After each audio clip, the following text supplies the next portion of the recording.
Good afternoon. Welcome to మార్గం. మారుతున్న కాలంతో పరిగెడుతూ ఆరోగ్యంపై శ్రద్ధ వహించక అనేక మంది అనారోగ్య సమస్యలను కొని తెచ్చుకుంటున్నారు. ప్రస్తుత కాలంలో సయాటికా సర్వసాధారణమైపోయింది.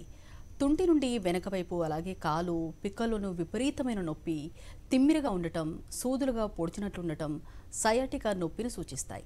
సయాటికాకు ప్రధాన కారణాలేంటి? డిస్క్ సమస్యలకు సర్జరీ ఒకటే పరిష్కారమా? హోమియోపతిలో ఎలాంటి చికిత్స ఉంది? ఇలాంటి మరిన్ని విషయాలు డాక్టర్ కేర్ హోమియోపతి వైద్యులు డాక్టర్ శ్రీనాథ్ కుమార్ గారిని అడిగి తెలుసుకుందాం. మీరు కాల్ చేసిన నంబర్లు 04023310680166. హలో డాక్టర్, ముందుగా చెప్పండి, అసలు సయాటికా అంటే ఏంటి, రీజన్స్ ఎలా ఉంటాయి వీటికి? రైట్ అండి. తుంటికి తుంటికి సంబంధించినటువంటి సమస్యల్లో మనం చూసినప్పుడు దీన్ని సాక్రో ఐలైటిస్ అనేటువంటి లక్షణంగా చెప్పుకోవచ్చు. అంటే నడుము భాగంలో నొప్పి తలెత్తి అది కింది భాగాలకు కూడా పాకుతూ వచ్చేటువంటి నొప్పి. ఇది తుంటి భాగంలో అంటే నడుము కింది భాగంగా మనం భావించవచ్చు. వీటిలో ఇన్ఫెక్షన్ మూలంగా ఈ లక్షణాలన్నీ కనపడుతూ ఉంటాయి. అయితే శరీరంలో ఉండేటువంటి అతిపెద్ద నరాన్ని సయాటిక్ నర్వ్గా చెప్తూ ఉంటాము. నడుం భాగం నుండి కింది భాగానికి, అలాగే తొడ వెనక భాగానికి, పిక్కల్లో పాదం వరకు కూడా ఉండేటువంటి అతిపెద్ద నరం సయాటిక్ నర్వ్ అంటాము. నడుం భాగం నుంచి ఇది ఆరిజిన్ ఉంటూ ఉంటుంది. ఎప్పుడైతే నరం అనేది నడుము దగ్గర ఒత్తిడికి బాగా గురైందో ఈ కాలంతా కూడా విపరీతంగా లాగుతూ వస్తుంది. విపరీతంగా మంట, తిమ్మిర్లు, బాగా లాగుతున్నట్లుగా, గుంజుతున్నట్టుగా అని క్లియర్గా పేషెంట్ చెప్తూ ఉంటారు. సో పాదం నేల మీద పెట్టేందుకు కూడా విపరీతంగా నొప్పి రావడము, పాదం కింది భాగంలో కూడా పోట్లు, ఎలక్ట్రిక్ షాక్ లాగా పెయిన్స్ రావడము, సూదులతో గుచ్చినట్టుగా నొప్పి రావడం లాంటి లక్షణాలన్నీ కూడా సయాటికా తాలూకు లక్షణాలుగా చెప్పుకోవచ్చు. అయితే ఇలా విపరీతంగా నొప్పి వస్తుందన్నప్పుడు డాక్టర్ గారు మాత్రలు ఇచ్చినప్పుడు తగ్గకపోతే చాలామంది సర్జరీకి ప్రిఫర్ చేస్తూ ఉంటారు. అయితే సర్జరీ అనేది మొట్టమొదటి అండ్ లాస్ట్ ఆప్షన్గా చాలామంది భావిస్తుంటారు. కానీ 90% కేసెస్లో సర్జరీ అక్కర్లేకుండా చిన్నపాటి హోమియోపతి మందులతో కూడా దీన్ని శాశ్వతంగా తగ్గించుకోవచ్చు. ఇలా ఈ కాంప్లికేషన్స్ నివారించేందుకు హోమియోపతి మందులు కూడా టెంపరీగా వాడినట్లయితే ఈ కాంప్లికేషన్ కూడా మనం సాధ్యమైనంత వరకు అదుపులో పెట్టుకోవచ్చు. మెయిన్గా అంటే ఏజ్డ్ పీపుల్స్ కూడా చాలామంది అంటే ఎక్కువ బరువులు ఎత్తటం వల్ల కూడా నర్వ్స్ పట్టేస్తాయి అంటారు కదా, దానివల్ల సయాటికా వస్తుంది అంటారు. ఇది ఎంతవరకు నిజం అంటారు? రైట్ అండి. సో వీటి కారణాల్లో మనం గమనించినప్పుడు ఎక్కువగా బరువు ఉండడం, ఒబేసిటీ, స్థూలకాయం లక్షణంతో బాధపడేటువంటి వ్యక్తులకు ఈ లక్షణం తలెత్తుతుంది. నడుము నొప్పితో ఈ ప్రాబ్లం ఎప్పుడు కూడా మొదలవుతుంది. దీన్ని లంబార్ స్పాండలైటిస్ అంటాము. స్పాండలైటిస్ అంటే రెండు మాటలు చెప్పుకోవాలంటే నడుము ఎముకల మధ్య ఉండేటువంటి మెత్తటి పదార్థాన్ని డిస్క్ అని అంటాము. ఈ డిస్క్ అనేటువంటి మెత్తటి పదార్థం కాస్త పక్కకు జరిగినా అంటే స్థానభ్రంశం చెందినప్పుడు నరం మీద ఒత్తిడి కలుగుతుంది. తద్వారా వ్యక్తి డాక్టర్ గారి దగ్గరికి వచ్చినప్పుడు చెప్పేటువంటి మొట్టమొదటి కంప్లైంట్ నడుము నొప్పి.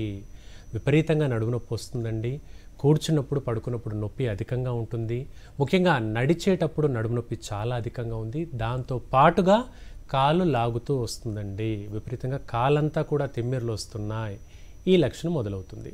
అలా లంబార్ స్పాండలైటిస్ లక్షణంతో కాంప్లికేషన్గా మనం సయాటికా అని చెప్పుకోవచ్చు. ఇది ఎక్కువగా ఎవరికి వస్తుంది? బరువు ఎక్కువగా ఉండే వ్యక్తులు, ఎక్కువగా బరువును లిఫ్ట్ చేసేటువంటి వ్యక్తులు, ఎక్కువ పని గంటలు నిలబడి ఉండేటువంటి వ్యక్తులు, లైక్ టీచర్స్ కానివ్వండి, పోలీస్మెన్ కానివ్వండి, సేల్స్ పర్సన్స్ కానివ్వండి, వాళ్ళు ప్రొఫెషన్ వైజ్గా ఎక్కువ పని గంటలు నిలబడి పని చేయాల్సి వస్తుంది. ఇలా కొన్ని వృత్తిపరమైనటువంటి వాటిల్లో కూడా ఈ విధంగా నడుము నొప్పి రావచ్చు. అంటే స్పాండలైటిస్ లక్షణం అనేది దీనికి కూడా దారితీయవచ్చు. ఇదే లక్షణము మెడ భాగంలో వచ్చినట్లయితే దాన్ని సర్వైకల్ స్పాండలైటిస్ అనేటువంటి లక్షణంగా చెప్పుకుంటాము. ఓకే అండి, మెయిన్గా అంటే స్పాండిలోసిస్ అంటే ఏంటి, రీజన్స్ ఎలా ఉంటాయి, ఏ ఏజ్లో చూడొచ్చు ఇది? రైట్ అండి. వెన్ను ఎముకలకు సంబంధించిన అరుగుదల లక్షణాన్ని స్పాండైలోసిస్ లక్షణంగా చెప్పుకోవచ్చు. గాయాల వల్ల కానీ, విపరీతమైనటువంటి శారీరక శ్రమ వల్ల కానివ్వండి, వెన్ను నొప్పిగా ఉంటే దాన్ని స్పాండైలైటిస్ అంటాము. లోసిస్ అనే లక్షణానికి అరుగుదలగా చెప్పుకోవచ్చు. స్పాండైలైటిస్ అంటే వాపుగా చెప్పుకోవచ్చు. అంటే వెన్నులో చిన్నపాటి వాపు ఎక్కడ వచ్చినా కూడా మెడ నొప్పి, నడుము నొప్పి అనేది తేడా వస్తుంది. ఇవన్నీ కూడా మనం ఎర్గానమిక్స్ కింద స్టడీ చేస్తాం. అంటే పోస్చర్ స్టడీస్ అనమాట. అంటే కూర్చొని మనం పని చేసేప్పుడు ల్యాప్టాప్ మీద వర్క్ చేయడము, సిస్టమ్ వర్క్ చేయడము, వీటన్నిటి మీద సరైనటువంటి పోస్చర్లో కూర్చొని మనం పని చేసుకుంటే ఈ నొప్పులు అనేవి రావు. అలా ఇంప్రాపర్ పోస్చర్ ఉండడం మూలంగా ఈ ఆర్థరైటిస్ తాలూకు లక్షణాలు కూడా కొంతమేర తలెత్తే ప్రమాదం ఉంది. అలాంటప్పుడు ఈ మణికట్టు చిన్నగా వేళ్లతో మొదలుకొని కూడా వెన్ను వరకు కూడా కీళ్ళ నొప్పులు తలెత్తేటువంటి ప్రమాదం ఉంటుంది. అది ప్రధానంగా వంశపారంపర్యంగా ఈ లక్షణాలు ఉన్నటువంటి వ్యక్తులకు ఇంకా ఎక్కువగా ఉంటుంది. ముఖ్యంగా HLA-B27 అనేటువంటి జీన్తో అంటే ఆ జెనెటిక్ డిఫార్మిటీతో సఫర్ అవుతున్నటువంటి వ్యక్తులకు ఈ లక్షణం కనబడవచ్చు.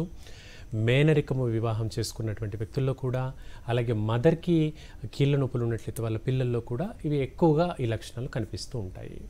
ఓకే అండి, మెయిన్గా అంటే 30+ తర్వాత లేడీస్ అయినా జెంట్స్ అయినా కానీ కాల్షియం తగ్గటం వల్లనే పెయిన్స్ వస్తాయి అంటారు కదా, డెస్క్ సమస్యలు. అసలు డెస్క్ సమస్యలకి కారణాలు ఏంటి, ఏ ఏజ్ నుంచి ఏ ఏజ్ వరకు చూడొచ్చు ఎక్కువ? రైట్ అండి. సో మనం చెప్పుకున్న ఇప్పుడు కొన్ని కారణాలు మాట్లాడుకున్నాం. ఇవి కాకుండా ఇంకా ఇతర కారణాలు మనం మాట్లాడుకుందాం. హార్మోనల్ ఇంబ్యాలెన్స్ వల్ల కూడా ఈ లక్షణాలు తలెత్తుతుంటాయి. ముఖ్యంగా మహిళల్లో 35 నుండి 40 ఏజ్ గ్రూప్లో హార్మోనల్ ఇంబ్యాలెన్స్ చాలా ఎక్కువగా అవుతుంది. అప్పుడు నొప్పులు వస్తున్నాయంటే వెంటనే డాక్టర్ గారి దగ్గరికి వెళ్ళినప్పుడు చేయించేటువంటి మొట్టమొదటి పరీక్ష థైరాయిడ్ పరీక్ష చేయిస్తారు. సో థైరాయిడ్ పరీక్ష చేయించినప్పుడు థైరాయిడ్లో ఎటువంటి లక్షణము లేదు అని తెలుసుకున్న తర్వాత విటమిన్ డి లోపం ఏమైనా ఉందా తెలుసుకోవాలి. అలాగే కాల్షియం లోపం ఉందా అనేది తెలుసుకోవాలి. ఈ రెండిటి యొక్క లోపం వల్ల కూడా మనకు కీళ్ళ నొప్పులు అనేవి వస్తూ ఉంటాయి. అయితే విటమిన్ డి మాత్ర వాడినా, కాల్షియం మాత్ర వాడినా నొప్పులు అనేవి అదుపులోకి వస్తే అది సాధారణ నొప్పులు. ఎన్ని మాత్రలు వాడినప్పటికీ నొప్పులు తగ్గట్లేదు, 2 నెలలు గడిచింది, 4 నెలలు గడిచింది, అయినప్పటికీ నొప్పులు ఉన్నాయి అంటే అది ఈ స్పాండిలైటిస్ కానీ ఆర్థరైటిస్ తాలూకు లక్షణంగా కూడా చూసుకోవచ్చు. ఈ హార్మోనల్ ఇంబ్యాలెన్స్లో థైరాయిడ్ లక్షణమే కాకుండా మహిళల్లో PCOD అనేటువంటి లక్షణం కూడా కనబడుతుంది. అంటే నెలసరి సక్రమంగా రాకపోవడము, గర్భసంచిలో చిన్నపాటి కణుతులు ఉండడము, అన్వాంటెడ్గా హెయిర్ రావడము, బరువు బాగా పెరగడము, విపరీతంగా చెమట్లు రావడము. అంటే మనం ఫ్యాన్ కిందే కూర్చుంటాం, చల్లగా గాలి వీస్తుంది కానీ చెమటలు ఎక్కువగా పడుతుంటాయి. అంటే అంత తీవ్రంగా ఫ్లక్చుయేషన్స్ వస్తుంది, బాడీలో శరీరంలో మార్పులు ఆ విధంగా అవుతూ ఉంటాయి. అండ్ నెలసరి కూడా నెలకు రావాల్సింది 2 నెలలకోసారి, 3 నెలలకోసారి, ఇలా ఇంప్రాపర్గా ఉండేటువంటి వ్యక్తుల్లో ఈ నొప్పులు అనేవి అత్యంత కామన్గా మనం చూస్తూ ఉంటాం. ఓకే, ఇప్పుడు సాఫ్ట్వేర్ ప్రొఫెషన్లో చూసినా కానీ చాలామంది కూర్చొని వర్క్ చేసే వాళ్ళు ఉంటారు, అంటే గంటల తరబడి కూర్చొని ఉంటారు. అలాంటి వాళ్ళకంటే కంపల్సరీ నెక్ పెయిన్ అనేది ఉంటుంది. సో ఒక బోన్ అనేది అరుగుదలకి గురైనప్పుడు ఇంకో బోన్ మీద కూడా ఎఫెక్ట్ పడే అవకాశం ఉందా? మిగతావన్నీ అలాగే అవుతాయి, ఇది సర్వైకల్ స్పాండిలోసిస్ అనుకోవచ్చు. రైట్ అండి. సో మెడ ఎముకలు తాలూకు లక్షణంలో మనం చెప్పుకుంటే వాటిల్లో C7, C8 సరిగ్గా మనం మెడ వెనక భాగంలో కాస్త టచ్ చేసినప్పుడు ఒక ఎముక తగులుతూ వస్తుంది, దాన్ని C7 ఎముకగా చెప్పుకుంటాం. C అంటే మెడ భాగంలో సర్వైకల్ భాగం అని అంటాము. సో ఆ మెడ భాగంలో ఉండేటువంటి డిస్క్ కొంచెం పక్కకు జరిగినా అరిగినా కూడా మెడ నొప్పితో పాటు గిడ్డీనెస్ అనేది ఉంటుంది. అంటే తల తూలుతున్నట్టుగా ఉండడము, వట్టిగో అంటాము ఈ లక్షణాన్ని, అలా తూలుతున్నట్టుగా ఉండేటువంటి లక్షణం ఉంటుంది. ఈ మెడ నొప్పితో పాటుగా భుజాలు లాగుతున్నట్టుగా వస్తుంది. భుజము, మోచేతులు, అరచేతుల వరకు తిమ్మిర్లు రావడం అనేటువంటి లక్షణం కనబడుతుంది. దీన్ని మనం సర్వైకల్ స్పాండిలైటిస్ లక్షణంగా చెప్పుకుంటాం. ఇదివరకు మనం చెప్పుకున్నాం నడుము భాగంలో నడుము నొప్పితో పాటు సయాటికా వస్తుంది, అంటే కాలు లాగుతుంది అనుకున్నాం. అలాగే ఇక్కడ మెడ నొప్పితో పాటు చెయ్యి లాగుతూ వస్తుంది. ఎటుపక్క నర్వ్ కంప్రెషన్ అయితే అటుపక్క కంప్లీట్గా చెయ్యి అంతా లాగుతూ తిమ్మిర్లు, మొద్దుబారినట్టుగా ఉండేటువంటి లక్షణాలు కనిపిస్తూ ఉంటాయి. అసోసియేటెడ్గా గిడ్డీనెస్ కూడా కనిపిస్తుంది. అయితే చాలామంది పొరపాటు పడి గిడ్డీనెస్ ఉందండి, బీపీ కంట్రోల్లో లేదేమో అనేటువంటి పొరపాటు కూడా చూస్తూ ఉంటారు. అప్పుడు వెంటనే బీపీ మాత్రలు మార్చడం కానీ ఎక్కువ డోస్ వాడడం కూడా చేస్తుంటారు. అలా కాకుండా డాక్టర్ గారిని కలిసినప్పుడు ప్రజెంట్ చేయాలి, మనకి ఈ విధంగా మెడకు తాలూకు ఇబ్బంది ఉంది, దాంతోపాటుగా గిడ్డీనెస్ ఉందనే విషయాన్ని డాక్టర్ గారికి క్లారిటీగా చెప్పుకోవాలి. సో మెయిన్గా ఎక్కువ బైక్ జర్నీస్ కానీ చేసే వాళ్ళకి కంపల్సరీ లంబార్ స్పాండిలోసిస్ అనేది ఉంటుంది అంటారు. సో ఇది ఎక్కువ నెగ్లెక్ట్ చేసినా కానీ కాంప్లికేషన్స్లో పెరాలిసిస్ వచ్చే అవకాశం కూడా ఉంది అంటారు కదా, ఇది ఎంతవరకు నిజం, అసలు కారణాలు ఏంటంటారు? రైట్ అండి. ఏ కీళ్ళ నొప్పులైనా కూడా బాగా మొండిగా ఉన్నాయి అంటే కండిషన్ అదుపులో లేదు, మాత్రలు రెగ్యులర్గా వాడట్లేదు, ఓవర్గా స్ట్రెయిన్ అవుతున్నారు, ఒత్తిడికి విపరీతంగా గురవుతున్నారు అనేటువంటి లక్షణాల్లో కాంప్లికేషన్కి దారితీస్తుంది. దాన్ని జాగ్రత్తలు పాటిస్తూ సరైన టైంలో మందులు వాడినట్లయితే అది ఎటువంటి కాంప్లికేషన్కి దారితీయదు. ముఖ్యంగా నడుము నొప్పి విషయానికి వద్దాం. ఈ సయాటిక లక్షణం ఉంది, కాళ్ళు లాగుతున్నాయి, నొప్పులుగా ఉంది, మెడిసిన్ వాడుకుంటే అదుపులోకి వస్తుంది. అలా కాకుండా అలాగే ఎక్కువ 10 గంటలు నిలబడుతూ ఉన్నారు అంటే అది కాంప్లికేషన్ అయ్యి విపరీతమైన నడుము నొప్పి సర్జరీ కూడా దారితీయచ్చు. అయితే ఇక్కడ కదలిక అనేది ఇంప్రాపర్గా ఉంది, ఇబ్బందిగా ఉంది అన్నప్పుడు దాన్ని పక్షవాతం లాంటి లక్షణాలకు భావిస్తూ ఉంటారు. రెండు మాటలు చెప్పుకుందాం. అసలు పక్షవాతం ఎందుకు వస్తుంది, కారణాలు ఏంటి? పక్షవాతం రెండు రకాలుగా కనబడుతుంది. ఒకటి మెదడుకు సంబంధించి, రెండవది హార్ట్కి సంబంధించి. మెదడుకు రక్త ప్రసరణ సరిగ్గా జరగక వచ్చేటువంటి పక్షవాతం లక్షణాన్ని బ్రెయిన్ స్ట్రోక్ లక్షణాలుగా చెప్పుకుంటాం. గుండెకు సంబంధించి రక్తనాళాల్లో కొలెస్ట్రాల్ అక్యుములేట్ అయిపోయి, అంటే ఫ్యాట్ అడ్డుగా పడిపోయి రక్త సరఫరా గుండెకు సక్రమంగా జరగట్లేదు, వచ్చేటువంటిది హార్ట్ స్ట్రోక్. దాన్నే మనం గుండెపోటు అంటున్నాం. గుండెపోటులో పక్షవాతం తాలూకు లక్షణాలు కనబడవు. గుండెపోటులో అయోమయం, గాబరా, చెమటలు ఎక్కువగా పట్టడము, మాట తడబడడం లాంటి లక్షణాలు కనబడతాయి. బ్రెయిన్ స్ట్రోక్లో చేతులు కాళ్ళు మొద్దుబారినట్టుగా, తిమ్మిర్లు రావడము, నాలిక మొద్దుబారడం లాంటి లక్షణాలు కనబడతాయి. ఈ రెండిటికి కూడా బీపీఏ ప్రధాన కారణం. బీపీ హెచ్చు తగ్గులవడము అనేది ప్రధాన కారణం. అలవాట్లు, ఎక్కువగా ఆల్కహాల్ ఇంటేక్ తీసుకునే వ్యక్తులు, స్మోకింగ్ అధికంగా చేసేటువంటి వ్యక్తులు, నైట్ డ్యూటీస్ అధికంగా చేసే వ్యక్తులు, బరువు అదుపులో లేని వ్యక్తులు, శారీరక శ్రమ సరిగ్గా లేనటువంటి వ్యక్తులకు, ఫ్యామిలీ హిస్టరీలో గుండెకు సంబంధించిన ప్రాబ్లమ్స్ ఉండేటువంటి వ్యక్తులకు ఈ స్ట్రోక్ వచ్చేటువంటి లక్షణాలు ఉంటాయి. అయితే మనం చూస్తున్నాం చిన్న వయసు పిల్లలు, 20-30 సంవత్సరాలలోపు పిల్లల్లో కూడా చిన్నపాటి పక్షవాతం లక్షణాలు కనబడతాయి. ఆ చిన్నపాటి పక్షవాతం అంటే మొహం పక్షవాతం వస్తుంది. అంటే ఫేషియల్ నర్వ్ పారలైసిస్ అంటాం, దాన్నే బెల్స్ పాల్సీ అంటాం. అంటే ఇలా బుగ్గల్లో గాలి పీల్చుకునేందుకు ఇబ్బంది, టీత్ చూయించంటే టీత్ సక్రమంగా చూయించకపోవడము, కనురెప్పలు బ్లింక్ చేయలేకపోవడము, అలాగే చూయింగ్ నమలడం కూడా ఇబ్బందికరంగా జరిగినట్లయితే ఫేస్కి సంబంధించిన పక్షవాతం లక్షణాలుగా చెప్పుకోవచ్చు. దీనికి చాలా రకాలుగా పెయిన్ కిల్లర్లని, యాంటీబయాటిక్స్ అని వాడాల్సిన అవసరం కూడా లేదు. కేవలం 15 రోజుల పాటు హోమియోపతి మందులు వాడితే ఈ పక్షవాతం అనేది సంపూర్ణంగా తగ్గుతుంది. ఏ వయసు వారికైనా తగ్గుతుంది. అలాగే చిన్న వయసులో ఇంకో వచ్చేటువంటి చిన్నపాటి పక్షవాతాన్ని గ్యులెన్ బెర్రీ సిండ్రోమ్ అంటాము. వీటిలో ఏమవుతుంది, 2 చేతులు 2 కాళ్ళు, ఈ 4 కూడా మొద్దుబారినట్టుగా అయిపోతాయి. కదలికలు అనేవి చాలా పెయిన్ఫుల్గా ఉంటాయి. అంటే చిన్న గ్లాసులు మంచినీళ్ళు పట్టుకోవాలన్నా కూడా ఇబ్బందికరంగా మారుతుంది. పెన్తో పట్టుకొని రాయాలన్నా కూడా ఇబ్బందికరంగా, ఆ హోల్డ్, ఆ గ్రిప్ అనేది ఉండకుండా పోతుంది. ఇది 20 ఏజ్ గ్రూప్ నుంచి 30 ఏజ్ గ్రూప్ పిల్లల్లో కూడా కనబడవచ్చు. కాలేజ్ గోయింగ్ పిల్లల్లో కూడా ఇది కనబడవచ్చు. వీటన్నిటి కూడా కొంతమేర స్ట్రెస్ ప్రధాన కారణంగా ఉంటుంది.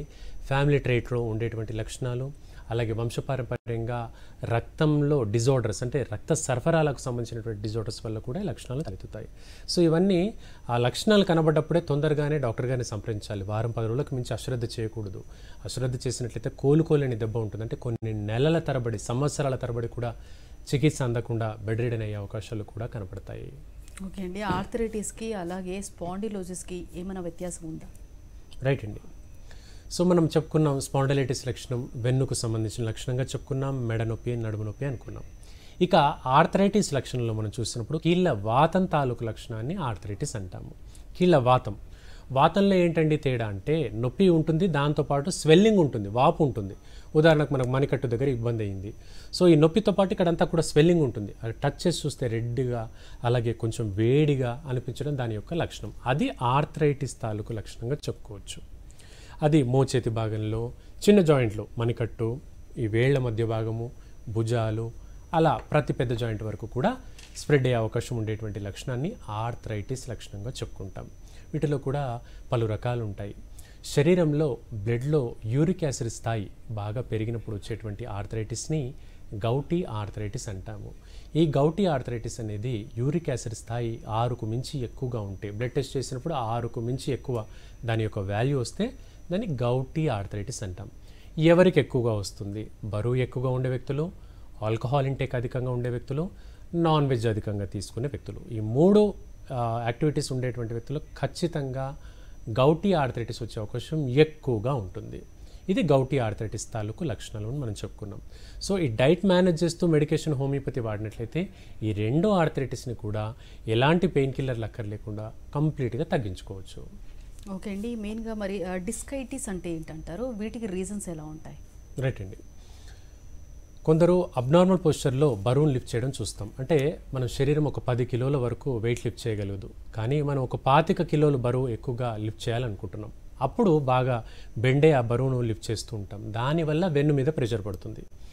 దీనివల్ల వచ్చే నొప్పిని డిస్కైటిస్ అనే లక్షణంగా చెప్తాం. అది మెడ భాగంలో ఉండేటువంటి డిస్క్ వాపుకు గురవచ్చు, లేదా నడుం భాగంలో ఉండేటువంటి డిస్క్ వాపుకు గురవచ్చు. అలా వచ్చేటువంటి లక్షణం డిస్కైటిస్ అంటాం. అంటే ఎక్కువగా వెయిట్ లిఫ్టింగ్ చేసేటువంటి వ్యక్తులకు ఈ డిస్కైటిస్ కనబడుతుంది. అలాగే రోడ్ ట్రాన్స్పోర్ట్ యాక్సిడెంట్స్లో డ్రైవింగ్ చేసేప్పుడు యాక్సిడెంట్స్ వల్ల కానివ్వండి, కుదుపులకు ఎక్కువగా లోనవ్వడం, అంటే స్పీడ్ బ్రేకర్లు కానీ గుంతలపైన డ్రైవింగ్ ఎక్కువగా చేసేటువంటి వ్యక్తులకు అత్యధిక కుదుపులకు ఎక్కువగా గురైనప్పుడు కూడా ఈ డిస్కైటిస్ లక్షణం వస్తుంది. వీటికి ఎలాంటి యాంటీ ఇన్ఫ్లమేటరీ డ్రగ్స్ అక్కర్లేకుండా హోమియోపతి మందులు వాడుకోవచ్చు. కాకపోతే మినిమం సపోర్ట్ అనేది ఉండాలి. ఇప్పుడు మెడకు మెడ పట్టి అంటాం, నడుముకు నడుము పట్టి అంటాం. అలా ఈ కాలర్ కానీ బెల్ట్ కానీ నడుముకు వాడుకుంటూ హోమియో మెడికేషన్స్ వాడుకుంటూ చిన్నపాటి ఎక్సర్సైజెస్ ఉంటాయి. ఆ ఎక్సర్సైజ్ కూడా చేస్తూ ఉన్నట్లయితే ఈ కాంప్లికేషన్ మనం పూర్తిగా తగ్గించుకోవచ్చు. ఓకే అండి. Spondylitis, spondylosis, lumbar and cervical spondylosis అంటే వీటన్నిటిలో చూసుకుంటే కనుక ఏది ఎక్కువ కాంప్లికేటెడ్? రైట్ అండి. ఈ స్పాండలైటిస్ తాలూకు లక్షణాల్లో లుంబార్ స్పాండలైటిస్ని అత్యధిక మొండి లక్షణంగా చెప్పుకోవచ్చు. అంటే నడుము నొప్పి ఎక్కువగా ఉంది, కాలు లాగడం ఉంది. డాక్టర్ గారు 2 సంవత్సరాల క్రితం సర్జరీ చేయించానండి, మళ్ళీ కాలు నొప్పి వస్తుందండి, మళ్ళీ నడుము నొప్పి వస్తుందండి అంటూ మన దగ్గర పేషెంట్లు వస్తూ ఉంటారు. ఇప్పుడు మళ్ళీ డాక్టర్ గారిని కలిస్తే ఇంకోసారి సర్జరీ చేయించుకోని చెప్తున్నారు, నాకు ఇంకా రెండోసారి సర్జరీ చేయించుకునే ఓపిక లేదని వస్తారు మన దగ్గరికి ఎక్కువ కేసెస్. అంటే దీన్ని బట్టి చెప్పగలిగింది ఏంటంటే నడుము నొప్పి కేసెస్ చాలా ఎక్కువ, సయాటికా లక్షణాలు చాలా ఎక్కువ. మొండిగా ఏళ్ల తరబడి ఎక్కువ కాలంగా వేధించే లక్షణం ఈ లుంబార్ స్పాండలైటిస్. సో ఈసారి సర్జరీ అక్కర్లేకుండా హోమియోపతి మందులు వాడుకున్నట్లయితే 1-2 నెలల్లోనే ఇంప్రూవ్మెంట్ చూపించవచ్చు. అలాగే ఫర్దర్ కూడా కాంప్లికేషన్స్ రాకుండా మనం కాపాడుకోవచ్చు. అండ్ ఈ ఆర్థరైటిస్లో మనం చెప్పుకున్నాం, చిన్న వయసు పిల్లల్లో కూడా ఈ కీళ్ళ నొప్పులు రావచ్చు. ఉదాహరణకు 10 నుండి 15 సంవత్సరాలలోపు పిల్లల్లో కూడా కీళ్లవాతం వస్తూ ఉంటుంది. దాన్ని జువెనైల్ రుమటాయిడ్ ఆర్థరైటిస్ అంటాము. సాధారణంగా ఉండేటువంటి కొన్ని కారణాలు చెప్పుకుందాం. రక్తహీనత అంటే పోషకాహార లోపం వల్ల రక్తహీనత, హీమోగ్లోబిన్ స్థాయి సాధారణంగా 10 నుండి 11 గ్రామ్% వరకు ఉండాలి. అంతకంటే బాగా తక్కువగా అంటే 8 లేదా 7 గ్రామ్%గా ఉండేటువంటి పిల్లల్లో ఈ కీళ్ళవాతం తాలూకు లక్షణాలు ఎక్కువగా ఉంటాయి. ఈ సమస్యతో బాధపడేటువంటి పిల్లలకు గాలి పీల్చుకోవడం కూడా ఇబ్బందికరంగా ఉంటుంది, శ్వాస పీల్చుకోవడం కూడా ఇబ్బందికరంగా మారుతుంది. మనమేమనుకుంటాం, పెద్దలు గమనించినప్పుడు సైనస్ ప్రాబ్లం ఉందేమో లేదా ఆస్తమా ప్రాబ్లం ఉందేమో, అందుకే పిల్లాడు గాలి పీల్చుకోవడానికి ఇబ్బందిగా ఫీల్ అవుతున్నాడు అని భావిస్తాము. కానీ అలా కాదు. లోపలి భాగంలో రక్తహీనత ఉన్నప్పుడు శ్వాస పీల్చుకోవడం ఇబ్బందికరంగా మారుతుంది. అంతెందుకు కీళ్ళ నొప్పులతో పాటు కళ్ళు కూడా విపరీతంగా దురద పెడతాయి. కళ్ళెమ్మట రావాల్సినటువంటి సహజమైన వాటరీ సెక్రెషన్స్ నీళ్లు కూడా రావు. తద్వారా కళ్ళు బాగా ఎర్రపడడము, దురద పెట్టడం లాంటి లక్షణాలు పిల్లల్లో కనిపిస్తాయి. అంటే ఈ జువెనైల్ ఆర్థరైటిస్లో శ్వాస వ్యవస్థ అలాగే కంటికి సంబంధించిన వ్యవస్థ ఈ రెండింటి మీద కూడా దాని యొక్క ప్రభావం పడుతుంది. అది గుర్తించాలంటే ఎక్స్పీరియన్స్డ్ డాక్టర్ గారే గుర్తించగలుగుతారు. అనుభవజ్ఞులైన డాక్టర్ గారు మాత్రమే అది కీళ్లవాతం లక్షణాలుగా గుర్తించి మనం మెడిసిన్ ఇవ్వగలుగుతాం. ఈ పిల్లలు నడుం భాగంలో, బటక్స్ రీజన్లో, తుంటి భాగంలో విపరీతంగా నొప్పి అంటారు. కూర్చునేందుకు ఇబ్బంది, పడుకున్నప్పుడు కూడా ఒక పోస్చర్లో పడుకోలేరు, అస్తమానం అటు ఇటు మెసులుతూ పడుకోవడం లాంటి లక్షణాలు కూడా కనపడుతూ ఉంటాయి. సో అలాగే చిన్న పాదం యొక్క వేళ్ళు కూడా విపరీతంగా నొప్పులు పెడుతూ ఉంటాయి. మెట్లెక్కేందుకు ఇబ్బంది, నడక కూడా తేడా ఉంటుంది. నడిచేటప్పుడు అడుగులు స్ట్రైట్గా కాకుండా సైడ్ గుండా అడుగులు వేస్తూ ఉంటారు. ఇది జువెనైల్ ఆర్థరైటిస్ అంటే పిల్లల్లో, చిన్న పిల్లల్లో వచ్చేటువంటి కీళ్ళవాతం తాలూకు లక్షణంగా మనం చెప్పుకోవచ్చు. ఓకే, ఇంతకుముందు మీరు మాట్లాడుతూ ఆల్రెడీ గౌటిలో యూరిక్ యాసిడ్ లెవెల్స్ 6ను మించకుండా 6ను మించి 7 అలా ఉంటే ప్రమాదకరం అన్నారు కదా. సో మెయిన్గా యూరిక్ యాసిడ్ లెవెల్స్ అనేది అంటే హోమ్ రెమెడీ తోటే పీచు లైక్ ఫుడ్ డైట్తో కంట్రోల్ చేసుకోవచ్చా? రైట్ అండి. సో ఈ గౌటీ ఆర్థరైటిస్ అనే లక్షణం గురించి చెప్పుకున్నాం. అందులో యూరిక్ యాసిడ్ స్థాయి బాగా ఎక్కువగా ఉన్నప్పుడు కాంప్లికేషన్ చెప్పుకున్నాం.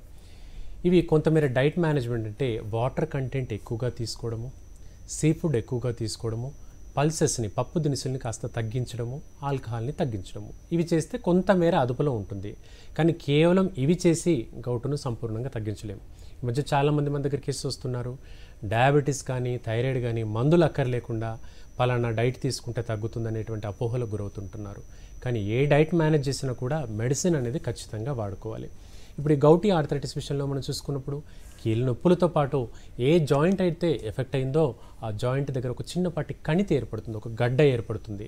ఆ గడ్డ విపరీతంగా నొప్పికి గురవ్వడము, అది పగిలి అందు నుండి పసు డిశ్చార్జ్, చీము కానీ బ్లడ్ కానీ రావడము, వెరీ అఫెన్సివ్గా దుర్వాసనతో కూడి ఈ లక్షణం రావడం లాంటి లక్షణాలు కూడా గౌటీ ఆర్థరైటిస్లో కనపడతాయి. అంటే దాని యొక్క కాంప్లికేషన్ అనేది అల్సర్కి దారితీస్తుంది. అంటే ఒక చిన్నపాటి పుండుకు దారితీస్తుంది. ఆ పుండు కూడా చాలా మొండిగా మారుతుంది, ఏళ్ల తరబడి ఉంటుంది. మనం ఎంత డ్రెస్సింగ్ చేసుకొని యాంటీబయాటిక్స్ వాడినా కూడా తగ్గకుండా మొండిగా మారే ప్రమాదం గౌటీ ఆర్థరైటిస్లో కనబడుతుంది. ఓకే, మరి స్పాండిలోలిసిస్ అంటే ఏంటి, వీటికి రీజన్స్ ఎలా ఉంటాయి? రైట్ అండి. ఇకపోతే లిస్థసిస్ అని ఇంకో కండిషన్ ఉంటుంది. వెన్నుముకలో ఉండేటువంటి ఈ డిస్క్ అనేది, ఎముక అనేది స్థానభ్రంశం చెందడం విషయాలు మనం చెప్పుకున్నాం. లిస్థసిస్లో వెన్నులో ఉండేటువంటి ఒక ఎముక ముందు భాగానికి, ఇంకో ఎముక దాని కిందిది వెనక భాగానికి, ఒక ఎముక ముందు భాగానికి, ఇంకో ఎముక వెనక భాగానికి ముఖ్యంగా యాక్సిడెంట్స్లో జరుగుతూ వస్తుంది. ముఖ్యంగా డ్రైవింగ్ సీట్లో ఉన్నప్పుడు జరిగేటువంటి యాక్సిడెంట్స్లో ఇలా ఒక ఎముక, వెన్నులో ఉండే ఎముక ముందుకు వెనక్కి జరుగుతుంది. అది విపరీతమైన నొప్పి. ఈవెన్ దానికి ఎంఆర్ఐ స్కానింగ్ పరీక్ష చేయించినా కూడా గుర్తించలేరు. ఎక్స్రే కాస్త దగ్గరికి, ఒళ్ళు బాగా దగ్గరికి బెండ్ చేసి సైడ్ వ్యూలో చేస్తే ఎక్స్రేలో తెలుస్తూ వస్తుంది. ఈ లిస్థసిస్కి గతంలో సర్జరీ అయినప్పటికీ కూడా ఆ నొప్పి చాలా కాలంగా వేధిస్తూ ఉంటుంది. అయితే చాలామంది డాక్టర్లు చెప్తుంటారు పెయిన్ కిల్లర్లు ఎక్కువగా వాడకూడదండి, మరి సైడ్ ఎఫెక్ట్స్ వచ్చే ప్రమాదం ఉంది. అండ్ చాలామందికి అవేర్నెస్ కూడా ఉంది, కిడ్నీ డ్యామేజ్, లివర్ డ్యామేజ్ అవుతుందని. ఇలా ఎక్కువ కాలంగా పెయిన్ కిల్లర్లు ఆర్థరైటిస్కి, స్పాండలైటిస్కి వాడకుండా సేఫ్ మెడిసిన్ అయిన హోమియోపతి వాడినట్లయితే నొప్పులు అదుపులో ఉంటాయి, కాంప్లికేషన్ని కూడా తగ్గించుకోవచ్చు. డైట్ మేనేజ్మెంట్ చేసుకుంటే పూర్తి స్థాయిలో ఈ నొప్పులు అనేవి అదుపులోకి వస్తాయి. ఓకే అండి, మరి ఇప్పుడు 50+ ఏజ్లో కూడా ముఖ్యంగా లేడీస్లో అంటే ఏజ్డ్ పీపుల్స్లో యాంకిల్స్ దగ్గర స్వెల్లింగ్ అనేది వస్తుంది. సో అలా వచ్చినప్పుడు అది అనుకోవచ్చు యాంకిలోజింగ్ స్పాండిలోసిస్ అనుకోవచ్చా? ఎలా గుర్తుపట్టాలి? ఎగ్జామినేషన్ ఎలా చేయాలి? రైట్ అండి. మెనోపాజ్ లక్షణాలు చేరు అయినటువంటి వ్యక్తులకు, అలాగే మెనోపాజ్ దాటి ఉండేటువంటి వ్యక్తులకు వచ్చేటువంటి సాధారణ కీళ్ళ నొప్పుల్లో మడం భాగంలో నొప్పి కూడా కనబడుతుంది. మెనోపాజ్ అంటే మెన్సెస్ ఆగిపోయేటువంటి దశ, పీరియడ్స్ ఆగిపోయే దశ. ఇది ఇదివరకు రోజుల్లో 45 నుండి 50 ఏజ్ గ్రూప్లో కనపడుతుంది. ఇప్పుడు 35 నుండి 45 ఏజ్ గ్రూప్లోనే ఈ డేట్ ఆగిపోయేటువంటి దశ కనపడుతుంది. ఇలా ఆగిపోయిన క్రమంలో విపరీతంగా నీరసం ఉండడము, జుట్టు బాగా రాలడము, చెమట్లు అధికంగా పట్టడము, గుండె దడ ఎక్కువగా ఉండడము, వీటితో పాటు నొప్పులు, ఎముకల నొప్పులు, కీళ్ళ నొప్పులు, పాదం నేల మీద పెట్టినప్పుడు ఉదయాన్నే నొప్పులు, మడం భాగంలో నొప్పులు, యాంకిల్ భాగంలో నొప్పులు కనబడుతూ ఉంటాయి. అంటే పోస్ట్ మెనోపాజల్ లక్షణాల్లో కూడా ఈ ఆర్థరైటిస్ లక్షణాలు కనబడుతుంటాయి. ఇది ఎందువల్ల అంటే హార్మోనల్ ఇంబ్యాలెన్స్ వల్ల.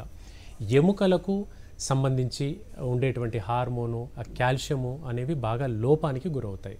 తద్వారా ఇవి పాదం దగ్గర, ఎముకల దగ్గర కీళ్ళ నొప్పులకు దారితీస్తూ ఉంటాయి.